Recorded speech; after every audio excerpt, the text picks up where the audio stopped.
Technology के माध्यम से मैं बताऊंगा कि ये दान है क्या चीज, ये असाधारण है।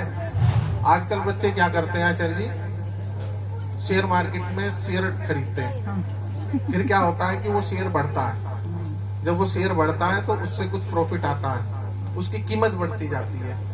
तो दान भी ऐसा ही है।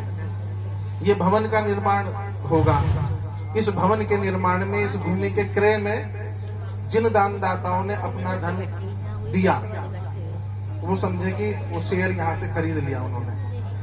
और जैसे जैसे ये भवन बन जाएगा और इसमें जो संगत, भजन कीर्तन, भागवत आदि का पाठ, गायत्री आदि का जप, जजन याजन, पठन पाठन आदि होगा, तो उसका जो पुण्य होगा, जिसके द्वारा ये भूमि में दिया गया दान है और ये भवन निर्माण है, तो उसका दशांश उसे सदैव प्राप्त होता रहेगा। ये है दान की महिमा, ये असाधारण है। हम लोग भी अब कहते हैं ब्राह्मण के 6 कर्म है, पठन पाठ, पठनम पाठनम यजनम याजनम। हम लोग भी यज्ञ करते हैं, कराते हैं, पढ़ते हैं, पढ़ाते हैं और दान लेते हैं और दान देते भी हैं। आपके यहाँ भवन निर्माण होगा, एक अच्छी राशि हम भी देंगे।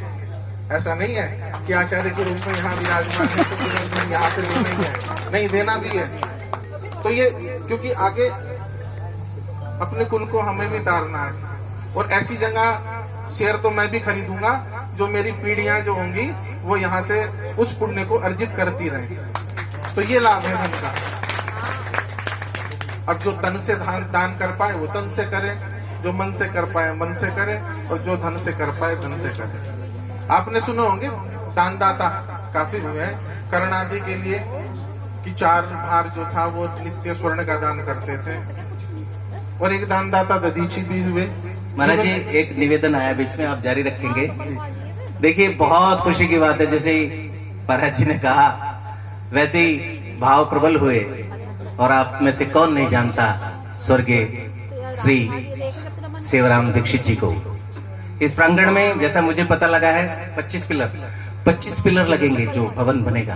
क्योंकि पहले मन में आ जाता है ना नक्शा, फिर कागज पे आता है, हमारे अभियंता महोदय खड़े हैं, और फिर वो भूमि पर आता है। 25 लगेंगे, एक का खर्चा 21,000 रुपए। आप श्री ने अपने पिताश्री की ओर से 21,000 रुपए की घोषणा पहले पिलर के लिए कर दी। बहुत बहुत साधुवाद, बहुत बहुत साधुवाद। अब ये विषय है कि ये हम ही क्यों कह रहे हैं।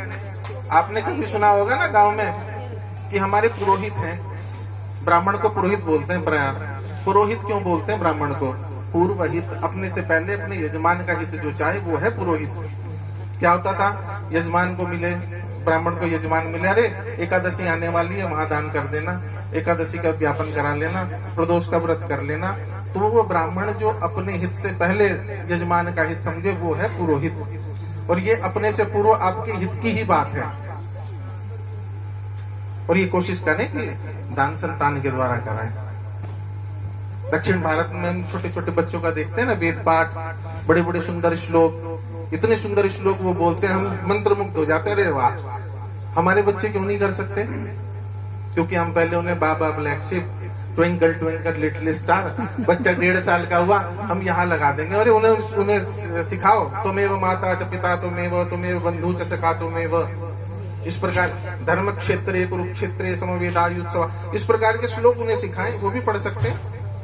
क्या हिंदी लिखनी केवल बाबा ब्लैक शिप से इंग्लिश आएगी, या हिंदी पढ़नी किसी अन्य का भालू आया छम छम छम?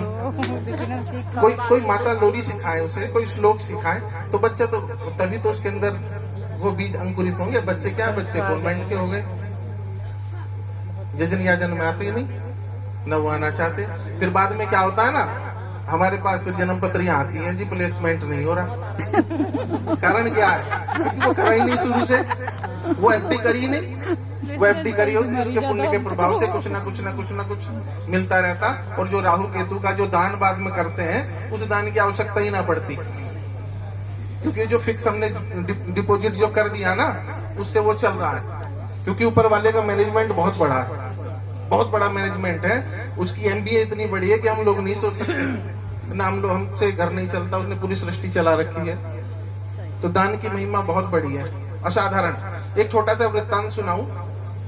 एक माता के यहाँ पे एक भिखारी भिक्षा के लिए आ गए, साधु सन्यासी कुछ रहे होंगे। उन्होंने आके दरवाजे, माता भवती भिक्षाम देही, का उद्घोष किया। वो भगवती अंदर से आई, उन्होंने देखा कि सन्यासी आया है और वो खाली हाथ जा रहा है, मेरे पास कुछ है नहीं। तो उसने कहा बाबा आज कुछ है नहीं। छोटा सा बच्चा कह गया। तो उसने सन्यासी ने उस माता से कहा कि हे भगवती, अपने घर से अपने आंगन की एक मुट्ठी मुझे रेती दे दे, कम से कम तेरे बच्चे के जीवन में यह बीज तो अंकुरित होगा कि कोई घर से खाली नहीं जाना चाहिए। बहुत सुंदर। देखो ठीक है, वो खाली नहीं भेजा, उसे भी एक मुट्ठी रेती दे के भेजा। ये है दान की महिमा। और जो हम देते हैं वो 1000 गुना होके मिलता है। एक भौतिक में ही देखें आप, किसी दुखी के पास बैठे, वो अपने ऐसे ऐसे दुख सुना देगा, ऐसे ऐसे दुख सुना देगा कि दुनिया का सबसे बड़ा दुखी वही है। सुख की चर्चा करें तो वो सुख ही सुना देगा, ऐसे ऐसे सुख सुना देगा कि तो आपको अपना सुख छोटा लगेगा। तो यही दान की महिमा है, भौतिक और परोक्ष दोनों रूपों से फलित होती है। तो आप लोग भी दान करें अपने साथियों को, मित्रों को जो इधर उधर रह रहे हैं। अब वो होता ना, एक चिट फंड चलती है ना कंपनी, 3 को जोड़ो कुछ मिलता है, यहाँ भी मिलता है, जितनों को जोड़ोगे उसका 10% आपको भी मिलेगा। तो ये तो लाभ चैन बनती है ना, जैसे चिट फंड में, तो वो यहाँ भी मिलती है। ये केवल पैसा इकट्ठा करने का वही नहीं, ये जब तक भवन स्थिर यहाँ पर भूमि पर स्थापित रहेगा तब तक उसका जो पुण्य है वो आपको, आपकी पीढ़ियों को, या किसी भी रूप में कहीं अन्यत्र जन्म हो जाता है तो वहां भी वो प्राप्त होगा। नमः पार्वती पतये हर हर महादेव। अब आरती की तैयारी करते हैं।